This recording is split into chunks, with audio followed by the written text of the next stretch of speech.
Kapatid, kung pagod ka na pero lumalaban ka pa rin, huminto ka sandali.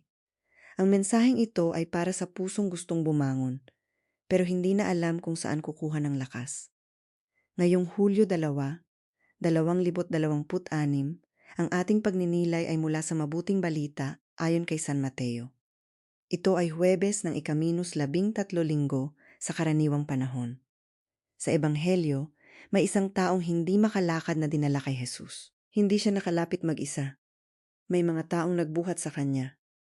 Nang makita ni Jesus ang kanilang pananampalataya, sinabi niya, "Anak, lakasan mo ang iyong loob. Pinatatawad ka na." Bago pa niya sinabi, "Tumayo ka," una niyang hinipo ang sugat na mas malalim sa katawan. Ang sugat ng puso, ang bigat ng kasalanan, ang takot, ang hiya, ang pagod na hindi laging nakikita. Kapatid, hindi ibig sabihin nito na ang lahat ng sakit ay dahil sa kasalanan. Hindi ganoon ang mensahe. Ang paalala ng Ebanghelyo ay ito. Si Jesus ay may habag sa buong pagkatao natin. Katawan, puso, isip, at kaluluwa. Sa unang pagbasa, si Amos ay simpleng pastol, pero tinawag siya ng Diyos. Paalala ito na kumikilos ang Panginoon sa ordinaryong buhay, sa bahay, sa trabaho, sa biyahe, sa kusina, sa tahimik na dasal bago matulog. Marami sa atin ang may sariling higaan ng bigat. Isang nanay na hindi alam kung paano pagkakasyahin ang budget. Isang tatay na tahimik lang, pero pagod na pagod. Isang OFW na nakangiti sa video call, pero umiiyak pagkatapos.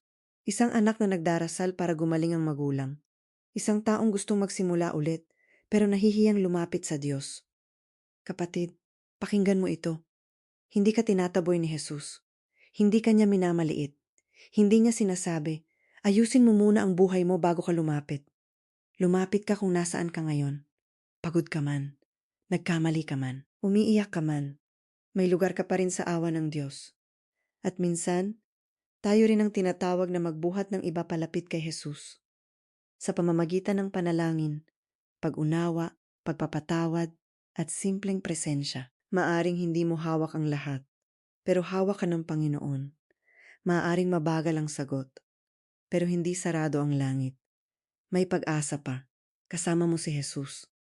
Manalangin tayo. Panginoong Jesus, lumalapit ako sa iyo, dala ang bigat ng aking puso. Patawarin mo ako sa aking mga pagkukulang. Hilumin mo ang sugat na hindi ko masabi sa iba. Bigyan mo ng lakas ang aking pamilya. Gabayan mo ang aming trabaho, kabuhayan, at mga mahal sa buhay.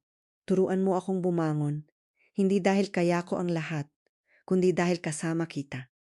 Amen. Kung tinatanggap mo ang panalangin ito, isulat mo sa comments. Amen.